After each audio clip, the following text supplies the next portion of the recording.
ഹിന്ദുമുഖി. അപ്പോൾ നമുക്ക് ഹിന്ദുമുഖിയായ ബെറ്റി ചേച്ചിയോട് 2 ചോദ്യങ്ങൾ ചോദിക്കാം. പ്രണയവിവാഹമാണ് എന്ന് കേട്ടിട്ടുണ്ട്. അപ്പോൾ നമുക്ക് പ്രണയത്തിലേക്ക് വരുന്നതിന് മുമ്പ് എങ്ങനെയായിരുന്നു പ്രപ്പോസ് ചെയ്തത്? ഞങ്ങൾ കോഴിക്കോട് പാർട്ടി ഓഫീസിൽ ബേബി എന്നെ കേളുവേട്ടനുണ്ട് അവിടെ. അപ്പോൾ കേളുവേട്ടൻ്റെ മുമ്പിൽ വെച്ചിട്ട് പറഞ്ഞു സഖാവിനെ ഒന്ന് കാണണം എന്ന് പറഞ്ഞു. അപ്പോൾ ഞാൻ ഭയന്നുപോയി. എന്നുവെച്ചാൽ എത്രയോ വലിയ നേതാവാണ്. എങ്ങനെയാണ് അത് അതിൻ്റെ തുടക്കം? അതിന് മുമ്പ് ചേച്ചിയോടെ വർക്ക് ചെയ്യായിരുന്നു? ഞാനന്ന് പഠിക്കുകയാണ്. ബേബി SFIയുടെ നേതൃത്വത്തിലുണ്ട്, അഖിലേന്ത്യാ നേതൃത്വത്തിലുണ്ട് ബേബി. SFIയുടെ അഖിലേന്ത്യാ പ്രസിഡൻ്റായിരുന്നു ബേബി അന്ന്. തമ്മിലറിയാം? ഞാനും സ്റ്റുഡൻറ്റ് മൂവ്മെൻറ്റിലുണ്ടായിരുന്നു, SFIയിലുണ്ടായിരുന്നു, SFIയുടെ സംസ്ഥാന കമ്മിറ്റിയിലുണ്ടായിരുന്നു അന്ന്. അപ്പോൾ കാണാറൊക്കെ ഉണ്ട്. ബേബി ഞങ്ങളുടെ ക്യാമ്പ്സിലൊക്കെ വരാറുണ്ട്. അല്ല, എനിക്ക് ഒരുപാട് ബഹുമാനവും സ്നേഹമുള്ള വ്യക്തിയാണ്. അങ്ങനെ ഞാൻ ഈ DC ഒക്കെ കൂടുന്ന മുറിയുണ്ട്, ഹാളുണ്ട്. അപ്പോൾ അവിടെ നിന്നിട്ട് എൻ്റെ അടുത്ത് ചോദിക്കണം, ഇങ്ങനെ എനിക്ക് വിവാഹം കഴിക്കാൻ താല്പര്യമുണ്ട് സഖാവിനെ. അപ്പോൾ പെട്ടെന്നുള്ളൊരു സ്ട്രെയിറ്റാണ് ആള്.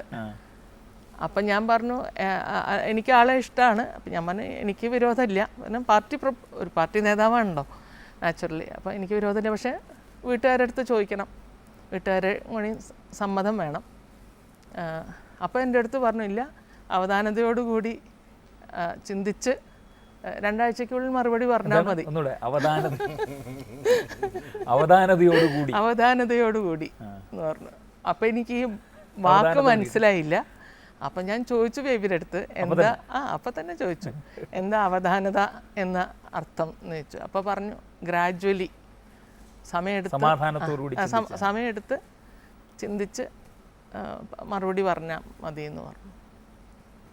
അങ്ങനെയാണ് തുടക്കം. അപ്പോൾ അതിന് എപ്പോഴായിരുന്നു ചേച്ചി മറുപടി പറഞ്ഞത്? എത്ര ദിവസം അവധാനതയോടുകൂടി ചിന്തിച്ചു? അല്ല, ഞാനല്ല മറുപടി പറഞ്ഞത്. ഞാൻ എൻ്റെ അച്ഛൻ്റെ അടുത്തും അമ്മൻ്റെ അടുത്തും പോയി സംസാരിച്ചു.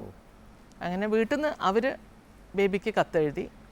ബേബി അപ്പോൾ കിഡ്സൺ ഹോട്ടൽ, അന്ന് കിഡ്സൺ ഹോട്ടൽ എന്ന് പറഞ്ഞിട്ടൊരു സ്ഥലമുണ്ട് കോഴിക്കോട്. അപ്പോൾ അവിടെ വെച്ച് മീറ്റ് ചെയ്യാം. ബേബിയെ കണ്ടപ്പോൾ തന്നെ അവർക്ക് കുഴപ്പമില്ല, സംസാരിച്ചു, ഇഷ്ടമായി അവർക്ക്.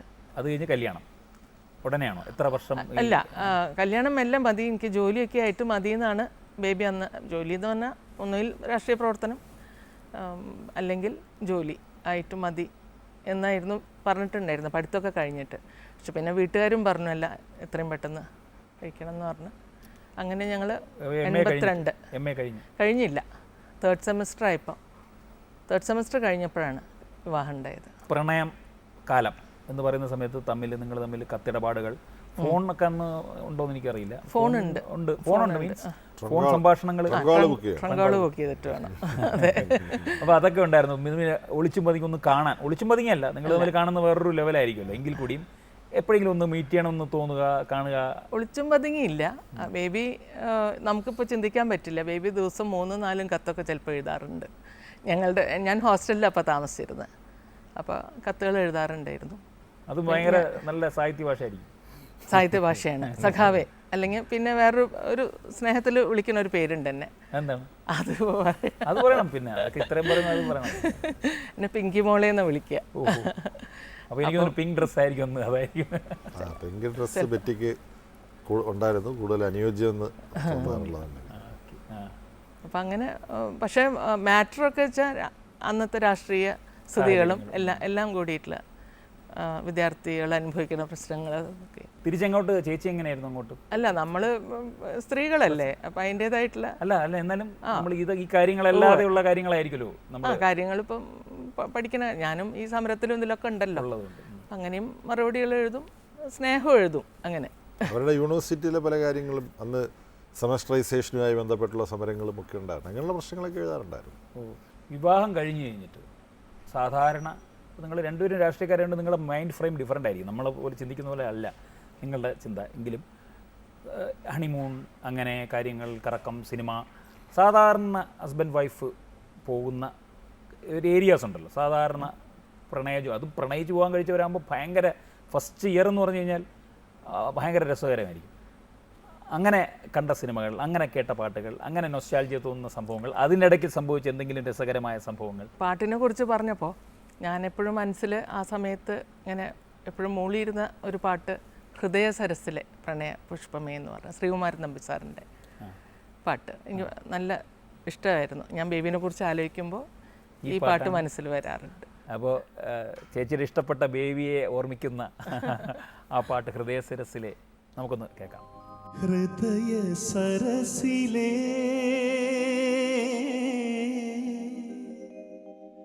പ്രണയ പുഷ്പമേ,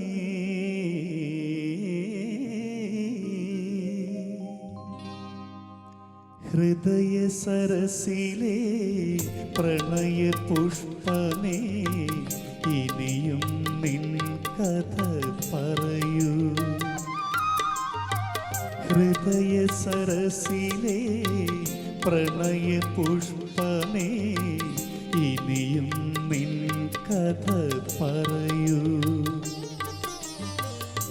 അർദ്ധനിമീലിത മിഴികളിലൂറും അശ്രുബിന്ദുവൻ സ്വപ്നബിന്ദുവോ, ഹൃദയ സരസിലെ പ്രണയ പുഷ്പമേ, ഇനിയും നിൻ കഥ പറയൂ, നീ പറയൂ.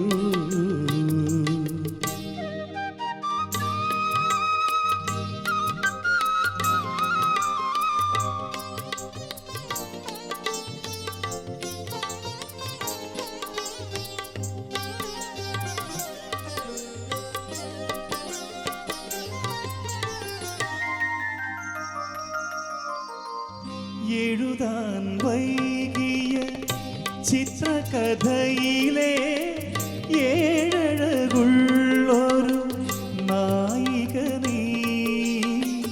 എഴുതാൻ വൈകിയ ചിത്രകഥയിലെ ഏഴഴകുള്ളൊരു നായിക നീ.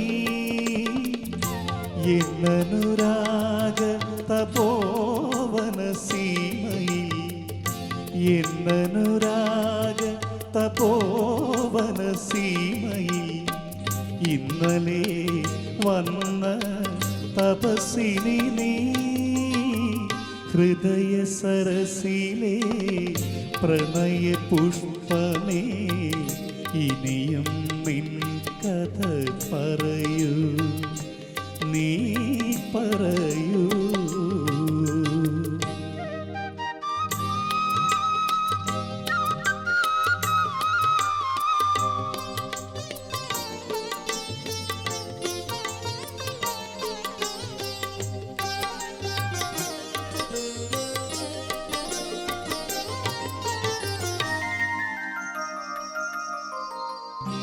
എത്ര സന്ധ്യകൾ ചാലിച്ചു ചാർത്തി, ഇത്രയും അരുണിമ നിൻ കവിളിൽ.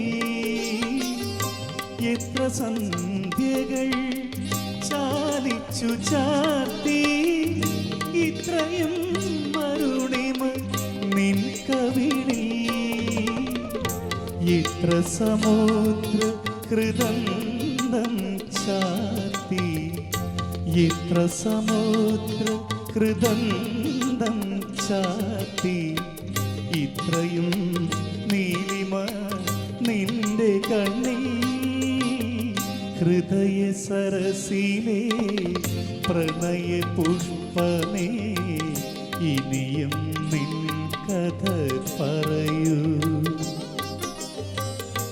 അർദ്ധനിമീലിത മിഴികളിലൂറും അശ്രുബിന്ദുവൻ സ്വപ്നബിന്ദുവോ, ഹൃദയ സരസിലെ പ്രണയ പുഷ്പമേ, ഇനിയും നിൻ കഥ പറയൂ.